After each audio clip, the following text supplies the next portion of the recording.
যেরকম মা হালিমাতো সাদিয়ার বাড়ি পানি হয়, বৃষ্টি হয়, কিন্তু বাড়ির কিছু হয় না। কি জন্যে? কিয়ামত পর্যন্ত মানুষদেরকে দেখাবে আল্লাহ। আল্লাহ কোরআনে বলেছেন, কাইফা কানা আকিবাতুল মুকাজ্জিবিন, সিরু ফিল আরদ কাইফা কানা আকিবাতুল মুকাজ্জিবিন। তোমরা ভ্রমণ করে দেখো মিথ্যাবাদীদের পরিণতি কি হয়েছে। আবু জেহেলের বাড়ি হচ্ছে টয়লেট খানা। জোরে কোন কথা ঠিক কিনা? ওই কামুজ দুর্গের দরজা 70 জন লোক লাগে খুলতে, 70 জন লোক লাগে লাগাতে। তার ওজন কত? সেই দরজা হযরত আলী হ্যাঁচকা টান মারছে, হাতের মধ্যে ঢাল হয়ে গেছে, ঢাল হয়ে গেছে। দরজা নিয়ে যখন জিহাদের ময়দানে সব কাফের পলায় গেছে। ওরে বাবারে, এটা মানুষ না, ধরে কোন কি না। সবাই যখন পালায় যায়, হযরত আলী রাগ করে দরজাটা ফাইলা দিছে।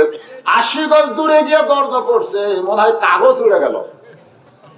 সাহাবারা গিয়া নবীর কাছে বলতেছে, ইয়া রাসূলুল্লাহ, আজকের জিহাদে আলীর কারণে আল্লাহ বিজয় দিছে। রাসূল মুখটা ভার করলেন, আলীর কারণে নাসরুম মিনাল্লাহি ফাতহুন করিব ওয়াবাশশিরিল মুমিনিন। এ বিশ্বাস করেন না মুমিনেরা? ইজা জা আনাসরুল্লাহ, মনে আছে না? ভুলে গেছে? হ্যাঁ, কোন যুদ্ধে বিজয় সেটা সাহায্যকারী কে? আরো ধরে কর, আমাদের তো আল্লাহ করেনি ভাই রে, আমাদের ভারত করেছে। ভারত দুই একজন নেতা কয় না, ভারতের সহযোগিতায় আমরা বাংলাদেশ স্বাধীন পাচ্ছি। ভারত যদি তোমাদের সহযোগিতাই করে, তাহলে বাবরি মসজিদ ভাঙলো কেন? তোমরা জানো দেশের স্বাধীনতার চাইতেও মুসলমান মসজিদকে জীবন দিয়ে ভালোবাসে। ধরে কোন কথা ঠিক কিনা? ওরা বাবরি মসজিদ ভাঙ্গা আমাদের কলিজার মধ্যে আঘাত করছে। ভাইরে, স্বাধীন স্বাধীন হলে ইয়াবা, ফেন্সিডিল, স্টার জলসা, বাংলা। আপনি কওয়া পারেন যে বউ আপনি স্বাধীন হতো? কোন বউ যদি আপনার স্বাধীন হতো, তাহলে এটিএন বাংলা দেখতো, চ্যানেলাই দেখতো, ওই স্টার জলসা বাংলা দেখে গেল। তার মানে বোঝা গেল স্বাধীনতার নামে আমাদের বউগুলা সব ভারতের অধীন হয়ে গেছে। জোরে কোন কথা ঠিক কিনা? আর্ধেক আমরা গেছি। আমাদের যুবক গুলা এখন কথায় কথায় ফেন্সিডিল খায়, ফেন্সিডাইল, ইয়াবা বাবা খাই। আমাদের যুবক গুলো করা দখল করে নিস। একটু মনোযোগ দিয়ে শুনবেন। সাহাবী বলতেছে, রাসূলুল্লাহ, আলীর কারণে আজকে জিহাদের ময়দানে আমাদের বিজয় হয়েছে। নবী মুখটা ভার করলেন। কিছুক্ষণ পরে হযরত আলী নবীর সামনে দাঁড়াইছে। রাসূল বললেন, আলী রে, জিহাদের খবর কি? বলে, হুজুর, এতক্ষণ পর্যন্ত আপনি শোনেননি, খালি দরজা খাসকা টান মারছি, খালি হাতত নিছি, ওরা সব দৌড় মারছে। আল্লাহ রাসূল বলে, আলী, তুমি দরজা টান মারছা? তুমি দরজা হাতত নিছা? হুজুর কি কোন ফেলে দিছি, 80 গজ দূরে গিয়ে পড়ছে। রাসূল বলে, আলী, তুমি ফেলে দিছা?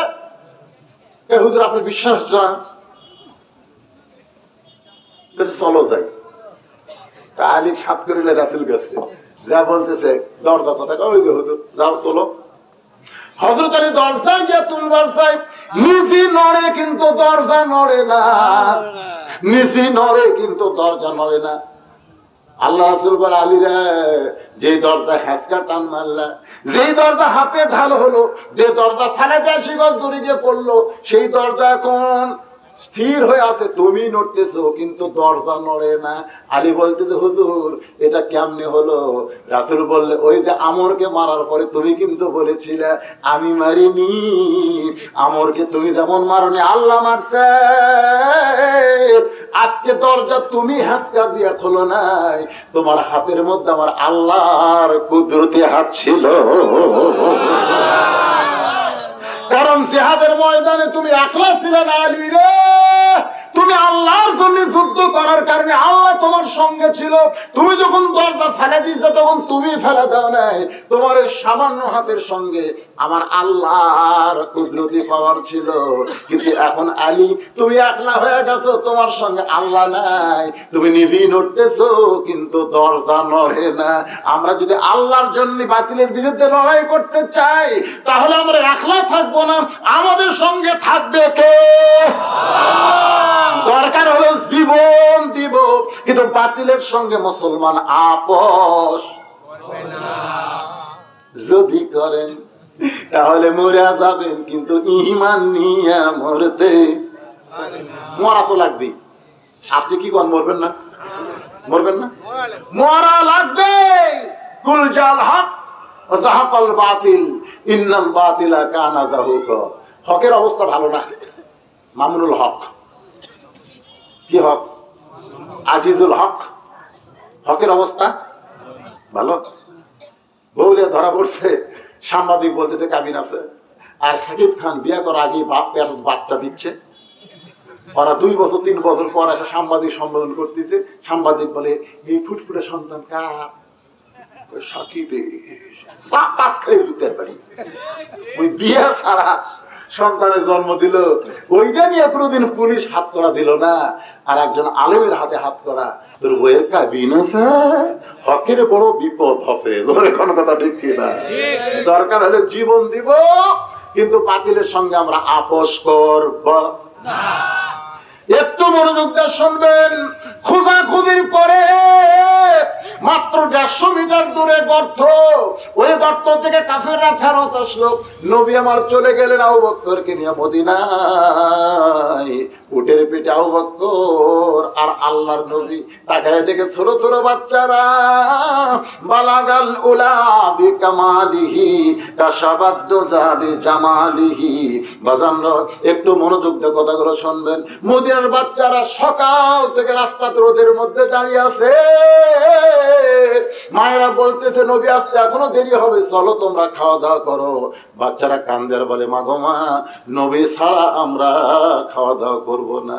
পরন্ত বিকেল বেলায় নবী যখন উটের পিঠ থেকে মদিনার নামে, এমন সময় বাচ্চারা 2খানা হাত বাড়ায় দেয়। আবু বকর বলে রে মদিনার বাচ্চারা, এত বড় নবীকে তোমরা কি কোলে নিবার পারবা? এত বড় নবীরে তোমরা কোলে নিবার পারবা না। রাসূল আবু বকর বাচ্চাদের ছোট্ট কোলের দিকে না তাকাইয়া চোখ বন্ধ করে তাকায় দেখো, ওদের কলিজা হলো ভালোবাসার একটা প্রশান্ত মহাসাগর। রাসূল আমার বাচ্চাদের মাথায় হাত বুলিয়ে বললেন, বাচ্চারা আমি মক্কাতে থাকতে পারি নাই, মক্কার লোকেরা আমাকে হত্যা করবার চাইছিল, আর তোমরা হাত বাড়ায় আমাকে আদর করতে চাও, এর বিনিময়ে তোমরা কি চাও? প্রত্যেকটা বাচ্চারা বলে নবী গো, আমাদের মাথায় হাত দিয়ে আপনি ওয়াদা করেন এই মদিনা আপনি কোনোদিন ছাড়বেন না, এই মদিনা আপনি কোনোদিন ছাড়বেন না। রাসূল মক্কা বিজয়ের পরে মক্কায় যখন ছিলেন, মক্কার লোকেরা বলল আপনি মক্কায় থাকেন, বাপদাদার ধর্ম, বাপদাদার বাড়ি। আল্লাহ নবী বললেন মদিনার বাচ্চাদের মাথায় হাত দিছি, আমি মদিনা কোনোদিন ছাড়বো না। আজরাইল যখন জানটা কবজ করবার আসে, বলে ইয়া রাসূলুল্লাহ লা ইলাহা ইল্লাল্লাহ, একলা মুহাম্মদ রাসূলুল্লাহকে সাথে নিবার চাই। ডান পাশে আল্লাহ, বাম পাশে মুহাম্মদ রাসূলুল্লাহ থাকবেন, আপনার জানটা কবজ করে আল্লাহর আরশে নিয়ে যাবার চাই। আল্লাহ নবী বলে আজরাইল রে, মদিনার বাচ্চার মাথায় হাত দেওয়া ওয়াদা দিয়েছি, আমি নবী মদিনা কোনোদিন ছাড়বো না। আমি যেখানে আমার দেহ থাকবে সেখানে আমার রূহু থাকবে। এই বলে প্রত্যেকটা মুসলমান বিশ্বাস করে আমাদের নবী মদিনা মরা নবী না, আমাদের নবী হলেন জীবিত নবী। ধরে কোন কথা ঠিক কি না? ভাইজান, এই দরুদ কোন নবীর অবস্থায় যায়। আমাদের নবী মাত্র 8 বছর মদিনায় এমন একটা ট্রেনিং দিলেন যে ট্রেনিং দেওয়ার পরে মক্কা বিজয় হয়ে গেল। মাত্র 13 বছর ধরে মক্কায় কলেমার দাওয়াত দিলেন, মুসলমান হল 320 জন। আর হিজরত করার পরে 8 বছরে 10,000 সাহাবী নিয়ে মক্কা বিজয় হলো। এখন আপনারা বলেন মক্কার ইসলাম হলো পিটন খাওয়ার, আর মদিনার ইসলাম পিটন দেওয়ার জন্য না, কেউ পিটন দিবার আলে তাকে ছাড়া যাবি না। কথা বল না কেন? ওরা খালি মারবি আর আমরা কি কম?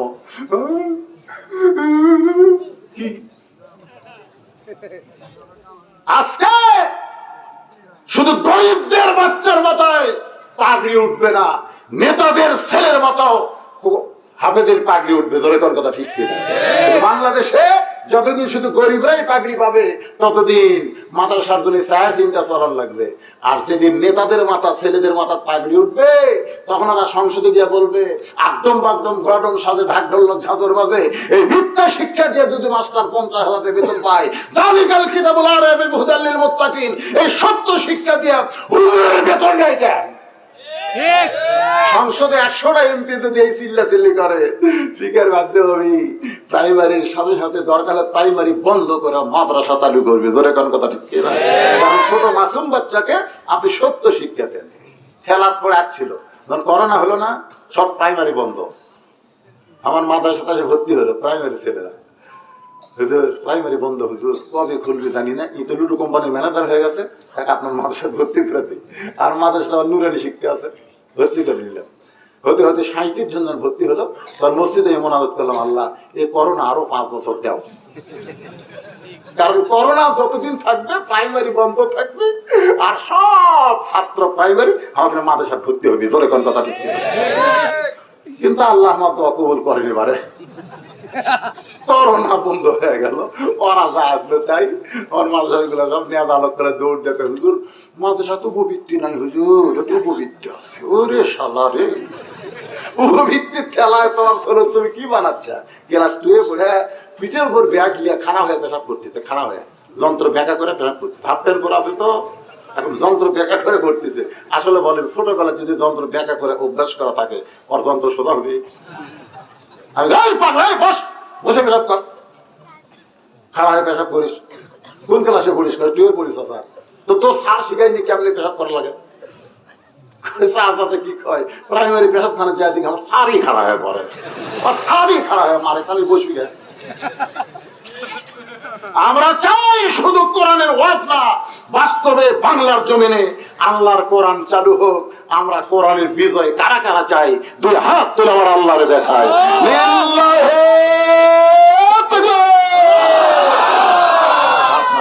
আল্লাহ কবুল করুক, ধরে কান আমি। যদি সময় সুযোগ থাকে আগামীতে নন্দীগ্রামে আবার দাওয়াত নেওয়া হবে ইনশাআল্লাহ। আর যদি মনে করে না হুজুর সেই রকম বক্তব্য দেয়, হয়তো ওরা বলবে এরা দায়ের নেই। আল্লাহ ভালো জানে আপনারা কি বুঝলেন, আল্লাহ কি বোঝানোর ক্ষমতা দিল। কোরআন ছাড়া কোনো গতি আর ইমান ছাড়া মৃত্যু আমরা চাই না। আয়াতুল কুরসি পড়বেন, আমি যে ফুঁক ফুঁক দিল না, আয়াতুল কুরসি পড়ে এটা টান দিয়েছিল। আপনার বাড়িতে চুরি ডাকাতি ভয় যদি থাকে, তাহলে আপনি এরকম চাকু দেওয়া হোক, লোহা দেওয়া হোক, কিংবা বালুর মধ্যে পড়া হোক, আপনি আয়াতুল কুরসি পড়ে সেটাই দেবেন। দরজা খোলা থাকবে, কিন্তু চোর ঢুকবে না। চোর মনে করি সিয়াত না ফেরে, এটা তো দরজা খোলা খায়। আপনি মনে খোলা দরজা খুলে তো চোর দরজা খুলে না, না না ভাই, এটা হলো আয়াতুল কুরসির পাওয়ার। কোরআনের মধ্যে আয়াতুল কুরসি আছে না নাই? 5 ওয়াক্ত নামাজের সালাম ফিরে 5 বার পড়বেন, 5টা পুরস্কার আল্লাহ আপনাকে দিবে। 1 নম্বর পুরস্কার হলো ইমানের সাথে মৃত্যু হবে। সুবহানাল্লাহ। তারপর নামাজের আগে না নামাজের পর?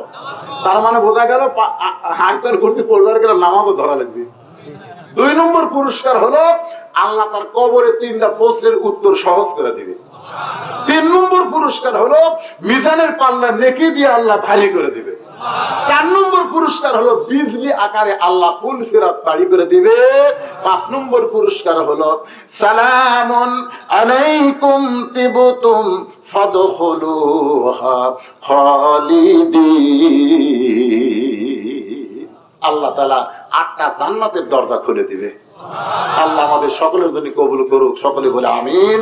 ফজরের নামাজ আল্লাহ যেন আমাদেরকে জামাতের সাথে, ধরে কারণ কিসের সাথে? জামাতের সাথে আদায় করার তৌফিক দেয়।